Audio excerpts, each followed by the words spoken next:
Been with Schneider 3 years, and it's my first real trucking job, and I found out they were tech savvy. I love them so much. I joined Schneider in January 2016. Been here ever since. Never drove truck before until I got here.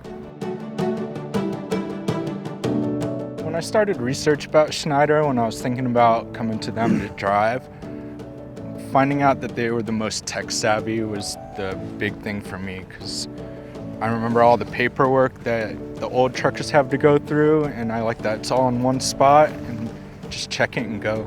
Well, it's just the opportunities that Schneider does for a person, for a driver. They tend to take care of their drivers, and their equipment's better.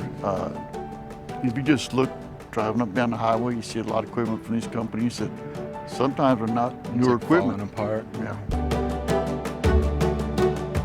Teaming kind of requires you to stay out for some time, and I stay out for about 6 weeks, and then I go home to sunny Florida and chill out on the beach for a whole week. We run basically 6 weeks, then we take our home time, and I head to South Texas where hopefully it's about 80, 90 degrees at least.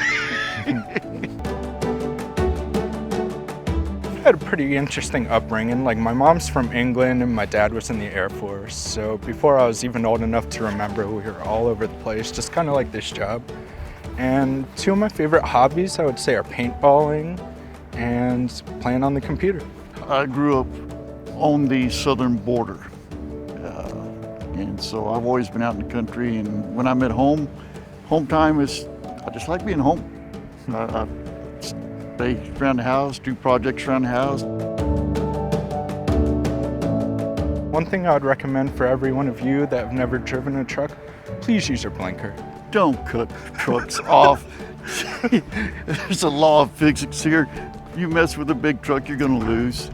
That's why we always gotta be constantly scanning and watching everything. It's a big machine.